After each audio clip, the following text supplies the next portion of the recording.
여러분 안녕하십니까. 2026년 변액보험 판매 자격시험 대비 변액보험 에센셜 102제 금융시장의 2회부터 시작해 보도록 하겠습니다. 자, 첫 번째 에센셜은 금융시장의 기능입니다. 자, 금융기관의 개입 여부에 따라서 직접 금융과 간접 금융으로 구별을 한다. 자, 직접 금융에 대한 문제, 내용을 설명한 다음 이게 간접 금융에 대한 내용이냐라는 것을 물어보는 것이죠. 자, 직접 금융은 어떤 겁니까? 자금 수요자와 자금 공급자, 돈을 빌리려고 하는 사람과 빌려주려고 하는 사람을 우리가 자금 수요자 공급자라고 이야기를 하죠. 금융시장을 통해서 직접 자신의 책임과 계산으로 자금을 거래하는 방식이다. 그래서 증권회사가 주로 이 직접 금융 업무를 담당하고 있습니다. 이에 반해서 간접 금융은 은행이죠. 예, 은행. 은행은 이제 뭐 예금하는 사람에게서 돈을 뭐 빌려오는 개념이죠. 그래서 자기의 책임, 은행의 책임으로, 예, 은행이 손실과 이익에 대한 책임을 다 지는 겁니다. 그래서 금융기관을 중심으로 자금의 융통이 이루어지는 방식이다. 이렇게 얘기를 합니다.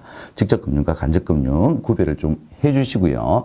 자, 이건 금융기관의 개입 여부에 따라서 우리가 금융시장을 구별을 했던 거고요. 이 이외에 금융시장의 6가지 기능이 있습니다. 자금 중개, 금융자산 가격을 결정한다. 즉, 뭐 금리를 결정한다. 주가를 결정한다. 이렇게 보시면 될 것 같습니다. 유동성 제공, 거래 비용, 절감. 얘도 이제 시험 문제에 자주 나왔던 내용 중에 하나죠. 위험관리, 시장, 규율 등의 기능을 가지고 있습니다.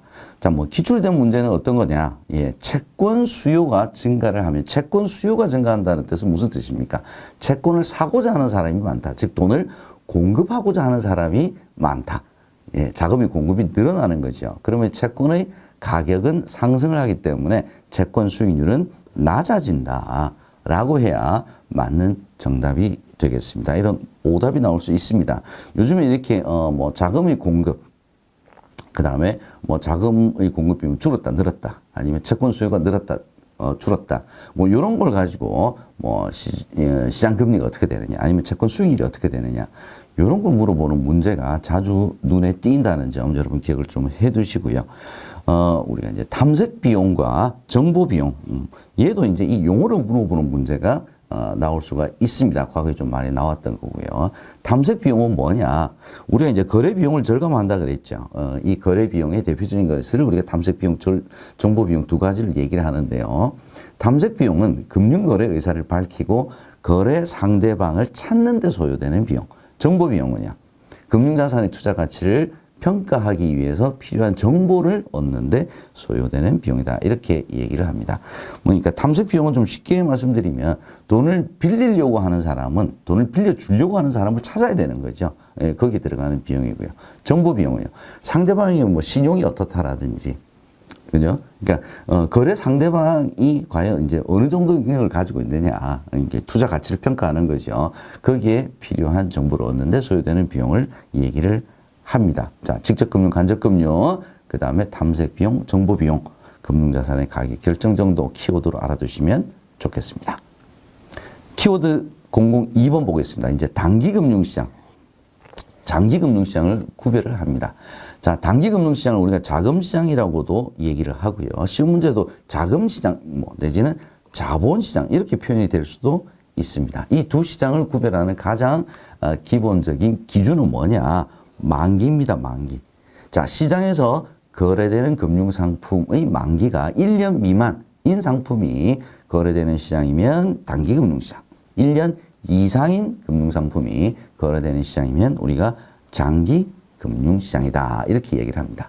단기 금융시장은 뭐, 이를테면, 쉽게 말씀드리면, 우리 뭐, 일종의 뭐, 생활비 통장, 유동성 통장, 뭐, 이런 것들 다 모아놓은 거라고 생각을 해주시면 될 것 같습니다. 그래서 거래 규모가 뭐, 개인별로 보게 되면 이게 소액일지 모르겠지만 딱 모아두면 굉장히 큰 금액이죠. 그래서 거래가 대규모로 이루어지고요. 유동성이 높습니다. 만기도 짧죠. 그래서 금리가 변동을 하더라도 가격 변동 크기는 그렇게 크지가 않습니다. 자, 이에 반해서 장기 금융시장은 만기가 길죠. 예. 주택담보대출을 혹시 여러분들께서 떠올려 보시면 훨씬 더 이해하기가 좀 쉬울 것 같습니다. 유동성이 높지가 않습니다. 주택담보대출 우리가 한번 하게 되면 이거 뭐 언제든지 상환하고 언제든지 뭐 다시 더 일으키고 이거 쉽지가 않죠. 그죠? 또 만기가 길기 때문에 금리 변동에 따른 가격 변동 위험도 큽니다. 이 두 시장을 구별하는 지문 문제 나올 수가 있습니다. 자, 시험 문제에는 주로 단기 금융시장에 대한 문제가 많습니다. 만기 구분은 1년 미만이라고 말씀드렸죠. 거래 규모, 대규모, 유동성 높고요. 가격 변동폭 낮습니다. 당연히 금리 수준도 낮고요. 자, 이 단기 금융시장에서 거래되는 주요 금융 상품들, 이 시험 문제 많이 나옵니다. 콜, 기업보험, CD, 단기사채, 통화안정증권, 환매조건부 채권, 표지음 등인데, 자, 이에 반해서 장기 금융시장에서 거래되는 금융상품 딱 세 가지예요. 채권, 주식, 자산, 유동화 증권. 그래서 시험 문제는 다음 중 단기 금융시장에서 거래되는 상품인 것은 아닌 것은 이렇게 물어보는 문제가 많이 있을 수가 있습니다. 그래서 함정을 살펴보게 되면 자금시장은 거래가 소규모로 이루어진다. 뭐 이렇게 해서 단 하나 바꿔서 이렇게 함정 쉽게 팔 수 있기 때문에 이런 문제가 많이 나올 수가 있습니다. 자, 또 다른 함정은 장기 금융시장에서는 양도성 예금 증서, 자산 유동화 증권 등이 거래가 된다. 뭐 이제 이렇게 상품 하나 바꿔서 시험 문제가 나올 수 있다는 점도 기억을 해 두시면 좋겠습니다. 이 부분은 굉장히 출제 경향이 높은 부분이니까 여러분들 하나하나 다 공부를 해 두시는 것이 좋을 것 같습니다. 자, 세 번째, 좀 더 이제 구체적으로요. 단기 금융시장에서 거래되는 상품들 우리 조금 전에 봤죠. 콜, 환매조건부 채권, 양도성, 예금증서 등등등등 봤죠. 기업보험 등등. 자, 이거 하나하나씩 한번 살펴보죠. 이 하나하나가 다 각각이 다 시험 문제 언제든지 출제가 될 수가 있다는 점 기억을 해 두시고요. 자, 콜 시장. 콜의 가장 기본적인 컨셉은 금융기관들끼리 거래하는 겁니다. 이 키워드는 금융기관들끼리 상호간에 초단기로 자금을 거래하는 시장이다. 자, 이해를 반드시 기억을 좀 해두시면 좋을 것 같고요. 금융기관들끼리 거래를 하는 거기 때문에 담보 거래를 하지는 않습니다. 대부분 무담보입니다. 무담보 신용으로 하는 거죠. 자, 최저 1억 원 이상, 뭐 금융기관들끼리 거래하면서 100만 원 단위 이렇게 서로 빌려주고 빌리지는 않겠죠. 예, 이렇게 생각해 주시면 좋을 것 같고요. 돈을 빌려주는 입장에서는 론을 해주는 거죠. 그래서 콜 론이라고 이야기를 하고요. 돈을 빌리는 입장에서는 콜 머니, 돈 좀 주세요. 돈을 부릅니다. 콜 머니라고 얘기를 합니다. 환매조건부 채권은 우리가 이제 RP라고도 얘기를 하죠. 리퍼처스, 재구매. 자, 일정한 기간 경과 후에 일정한 가격으로 동일 채권을 다시 매수, 매도할 것을 조건으로 채권이 거래되는 시장이다. 자, 어렵게 느끼시면 쉽게 제가 풀어드릴게요. 지금 채권을 사고 팔면서 어떤 약속을 한다는 겁니까? 일정한 기간 경과 후, 즉 30일 뒤에 이 똑같은 채권을, 이 채권을 내가 다시 살게. 그걸 약속해. 이걸 약속을 하고 거래되는 시장이죠. 그래서 뭐 금리의 변동이라든지 뭐 부도에 대한 부담, 뭐 이런 것들 다 부담 없이 서로 사고 팔 수 있는 그런 거래를 얘기를 합니다. 당연히 채권 거래이기 때문에 예금자 보호에 해당이 되질 않습니다. 양도성 예금 증서는 우리가 흔히 CD라고 얘기를 하죠. 누가 발행합니까? 은행이 발행합니다. 은행. 자, 정기예금이에요. 정기예금인데 일반적인 정기예금은 우리가 은행에서 가입을 하고 은행에서 해지를 통해서 돈을 환수를 한다. 환매를 그래서 이제 돈을 다시 우리 찾을 수 있겠죠. 예, 근데 양도성, 양도를 즉 사고 팔 수 있게끔 만들어준 정기예금이기 때문에 은행에 와서 가입을 하고 은행에 와서 이제 해지를 통해서 돈을 이제 유동성을 확보하는 것이 아니라 시장에 가서 팔아라. 팔 수 있게 해준 거죠. 그래서 정기예금에 양도성을 부여한 증서입니다. 자, 이렇게 양도성을 부여했기 때문에 역시 예금자 보호에는 해당이 되질 않습니다. 예금의 성격을 가지고 있다는 거지 예금은 아닌 거죠. 자, 제가 은행에서 발행한다 그랬는데 딱 한 군데만 발행을 못 합니다. 어디냐? 수출입은행을 제외한 모든 은행들이 발행을 하고요. 사고 팔 수 있게끔 만들어줬기 때문에 중도 환매 불가능합니다.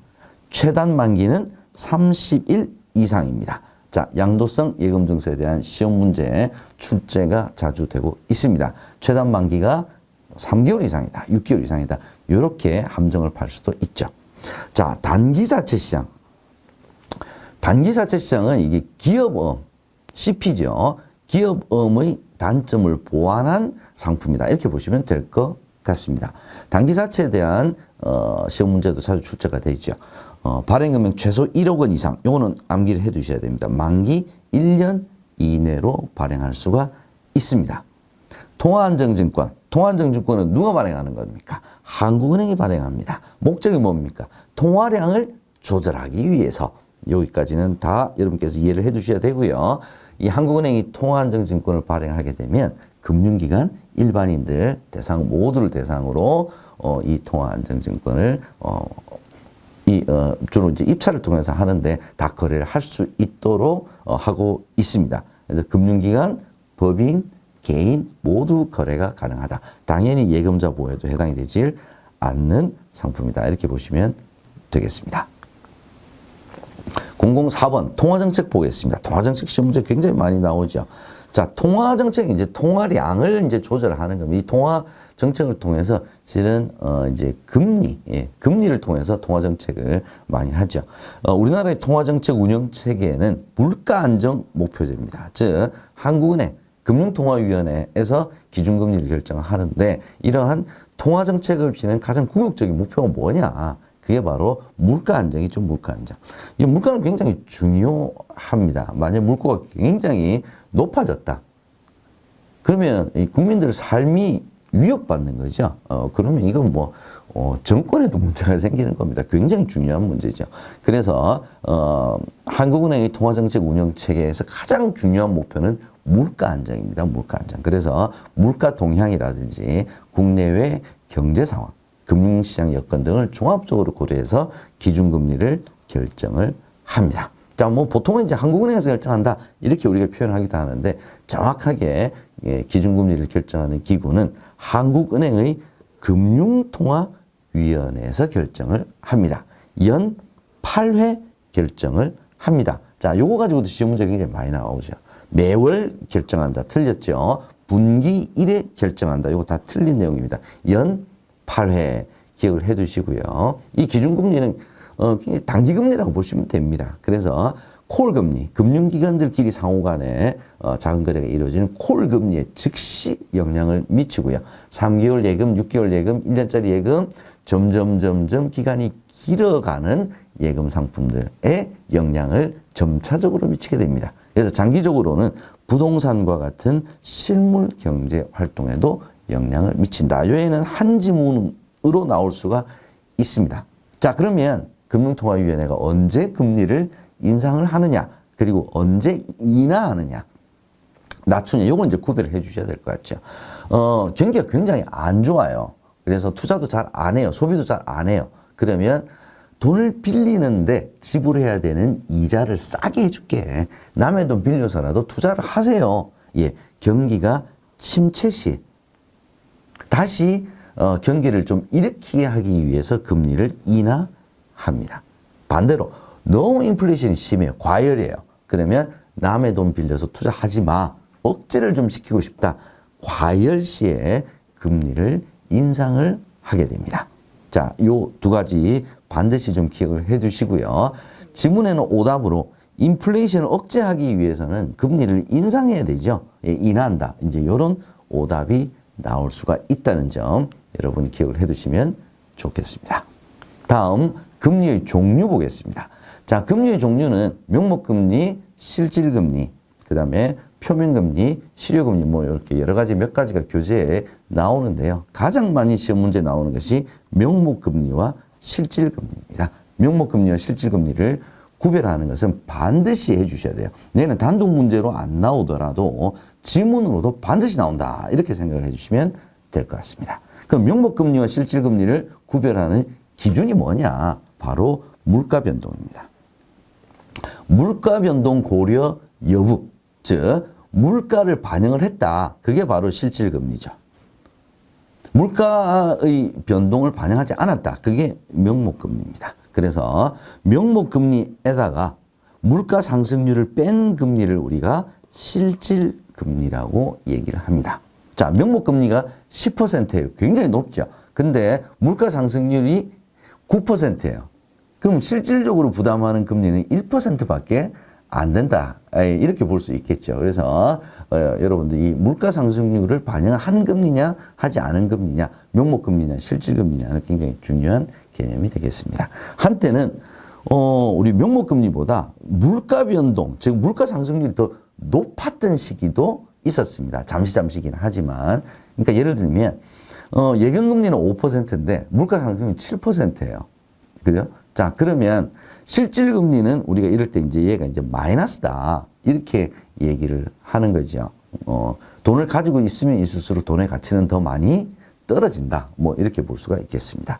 또 하나 여러분 이제 기억해 두셔야 될 게 바로 실효금리입니다. 실효금리. 실효금리는 뭐냐면 우리가 이제 금리를 얘기를 할 때 보통 이제 이 과세가 되지 않습니까? 그러면 이 과세가 될 때도 몇 퍼센트 과세를 하느냐에 따라서 마지막 이제 그 자금을 운용하는 사람, 즉 이자를 받는 사람이 최종적으로 받는 금리는 조금씩 다를 수가 있습니다. 또 이자를 계산할 때 월 복리로 계산하느냐, 달리로 계산하느냐, 아니면 연복리로 계산하느냐에 따라서도 실질적으로 받을 수 있는 금액이 달라지겠죠. 그래서 A 상품이 있고 B 상품이 있는데 어떤 게 더 수익률이 좋지? 라고 비교를 할 때는 실질적으로 손에 쥐게 되는 금리, 바로 얘가 실효금리죠. 그래서 금융 상품의 금리 수준을 비교를 할 때는 반드시 실효금리를 통해서 해야 된다. 즉 표면금리가 동일하더라도 이자 계산 방법, 과세 방법 등에 따라서 실효금리가 달라지기 때문에 그렇다라는 점 이해를 해 두시면 좋겠습니다. 자, 이 부분에서 지금까지 오답으로 나올 수 있는 것이 뭐냐면 물가 변동 고려 여부에 따라서 표면금리와 실효금리로 구분이 된다. 자, 이렇게 오답 지문이 나올 수 있고요. 제일 이제 많이 나왔던 게 바로 요겁니다. 명목금리는 실질금리에서 물가 상승률을 차감한 것이다. 두 가지를 바꿔놨죠. 그죠? 자, 그래서 이게 어설프게 공부를 하시면 요거 놓칠 수가 있습니다. 기억을 해 두시고요. 자, 수령 금액이 많은 이자 계산 방법은 월 복리, 6개월 복리, 연 복리, 달리의 순서다. 이자를 중간에 계속 자주 받으면 받을수록 그 이자에 대한 이자가 또 붙기 때문에 실질적으로 마지막에 수령하는 금액은 더 많아지겠죠. 자, 그 원리를 생각을 해 두시면 되겠습니다. 에센셜 6번. 금융투자업자의 고유 업무 보겠습니다. 자, 총 6가지가 있습니다. 투자매매, 투자중개, 신탁, 집합투자, 투자자문, 투자일임업. 여기서 시험 문제 제일 많이 나오는 건 요거 2개. 투자매매, 투자중개. 그 다음에 신탁업 정도가 나올 수가 있습니다. 그래서 설명을 해놓고는요, 이 설명이 얘기하는 금융투자업자의 고유 업무는 무엇인가? 이렇게 물어볼 수가 있습니다. 또 하나의 형태는 어떤 거냐면 다음 중 금융투자업주의 고유 업무에 해당되지 않는 것, 그렇게 해서 부동산 중개업, 얘를 함정으로 출제가 되는 경우도 있습니다. 기억을 해 두시고요. 투자매매업은요, 자기의 계산이 키워드입니다. 이건 무슨 뜻이냐면 자기 돈으로 자기가 매매한다고 보시면 되겠습니다. 그래서 자기의 계산이니까 손실과 이익에 대한 모든 위험 책임을 자기가 다 지는 거죠. 타인의 계산이라고 하는 것은 자기는 책임 안 진다는 겁니다. 그래서 고객 돈으로 운용을 하는 경우가 해당이 되겠죠. 그래서 자기의 계산으로 우리가 매매를 할 때는 투자 매매업이다. 이렇게 얘기를 하고요. 타인의 계산, 이 키워드일 경우에는 투자 중개만 할 뿐 자기는 책임 안 진다는 거죠. 신탁업은 위탁자 내지는 남의 자산을 관리하는 업무다. 이렇게 보시면 될 것 같습니다. 나머지 집합투자업은 펀드, 투자자문업은 자문, 일임업은 일임. 자, 이런 키워드가 있기 때문에 유사하죠. 그래서 요 3가지는 시험 문제 잘 안 나옵니다. 기억해 두시고요. 자본시장법의 4가지 기본 방향은 예전에는 많이 나왔었는데 최근에 이렇게 많이 나오지는 않습니다. 포괄주의 규율체제, 기능별 규율체제, 업무 범위 확대, 투자자 보호제도 선진화 등이 있는데 여기서 만약 시험 문제 나온다면 금융투자 업무 상호 간의 겸령을 금지하는 것이 아니라 허용하는 거죠. 허용을 해서 더 업무 범위를 넓혀줬다. 이렇게 생각하시면 될 것 같습니다. 제일 대표적인 것이 방카슈랑스, 그 다음에 펀드 판매. 예전에는 펀드 판매가 증권회사에서 했지만 지금은 은행에서도 하고 보험회사에서도 다 판매를 할 수가 있죠. 보험상품도 마찬가지로 보험회사에서만 판매할 수 있는 것이 아니라 은행에서도 증권회사에서도 다 판매할 수 있도록 서로 업무 영역을 확대시켜줬습니다. 이걸 우리가 겸용이 가능해졌다. 이렇게도 표현할 수가 있겠죠. 그래서 이제 7번 보겠습니다. 대표적인 수신상품 중에 실적 배당형 보겠습니다. 고정 확정 아니죠. 실적 배당형입니다. 대표적인 것이 금전신탁. 금전신탁은 이제 두 가지로 나눕니다. 불특정 금전신탁과 특정 금전신탁. 불특정 금전신탁은 투자자가 금전을 운용해 주세요라고 이제 금융기관에 맡길 때 특정, 운용 대상을 특정 지을 수 있으면 특정 금전신탁. 알아서 해주세요. 난 특정 안 지켜요. 불특정 금전신탁. 이렇게 보시면 될 것 같습니다. 자, 여기서 가장 큰 핵심은 뭐냐면 투자자가 돈을 맡긴 돈이죠. 그래서 금융기관은 자기의 계산으로 운용을 하는 고유 계정과 별도로 분리된 신탁 계정으로 운영을 해야 된다. 요게 핵심입니다. 요걸 여러분들께서 구별을 좀 해주시고요. 단기 실적 배당 상품은 크게 MMF와 CMA 두 가지, 즉 입출금이 자유로운 상품이다 이렇게 보시면 될 것 같습니다. 시험 문제는 MMD를 물어보는 문제가 많이 나옵니다. 보통 예금과 비슷한 성격을 가지고 있죠. 근데 시장 실세금리를 주는 겁니다. 시장 실세금리를 준다는 것은 고금리, 금리를 많이 준다는 거죠. 그래서 보통 예금처럼 자유로운 입출금, 결제 기능, 카드 결제 전부 다 되는 거죠. 다 됩니다. 그러면서도 고금리, 시장 실세금리를 받을 수 있는 상품이 MMDA다. 은행에서 판매하는, 취급하는 예금 상품. 이렇게 구별해 두시면 될 것 같습니다. 왜냐하면 CMA도 얘와 비슷한 성격을 가지고 있습니다. 그래서 CMA는 은행에서 판매하지는 않죠. 그래서 은행 상품이라고 하는 키워드를 MMDA와 연계시켜서 보시면 될 것 같습니다. 세 번째는 부동산 투자회사입니다. 투자자들로부터 돈을, 소액을 많이 모으면 큰 금액이 되겠죠. 이 돈을 가지고 부동산과 관련된 개발도 할 수 있고요. 아니면 부동산과 관련된 유가증권 등의 투자를 해서 난 수익을 다시 투자자에게 배분을 해주는 그런 상품이 부동산 투자회사. 내지는 우리가 리츠라고 얘기를 합니다. 이 부동산 투자회사 리츠 역시 실적 배당형 상품, 즉 원금의 손실이 가능한 실적 배당형 상품이다라는 점 기억을 해두시고요. 집합투자기구는 펀드 전체를 다 아울러서 얘기를 한다 이렇게 보시면 될 것 같습니다. 펀드 유형에는 투자 신탁, 투자회사, 뮤추얼펀드죠. 투자회사는 일반적인 우리가 말하는 펀드를 생각하시면 될 것 같습니다. 상장지수 집합투자기구 ETF죠. ETF는 좀 쉽게 설명드리면 인덱스 펀드, 즉 코스피 200 종합주가지수를 따라갈 수 있도록, 우리 교재에서 이제 추종한다 이런 표현을 쓰고 있죠. 따라갈 수 있도록 종합주가지수와 똑같은 수익률을 낼 수 있도록 만든 그런 펀드. 그게 바로 인덱스 펀드죠. 근데 인덱스 펀드는 펀드다 보니까 가입을 할 때, 환매할 때 며칠씩 걸리죠. 자, 이걸 주식과 같이 자유롭게 거래할 수 있도록 만든 펀드. 이걸 바로 우리가 ETF다. 이렇게 얘기를 합니다. 주식처럼 만들어줬으니까 사고팔고 하루에도 몇 번씩 할 수 있기 때문에 유동성, 황금성, 거래의 편리성, 자, 이런 것들이 인덱스 펀드보다는 훨씬 더 개선이 된 그런 집합투자기구다. 이렇게 보시면 될 것 같습니다.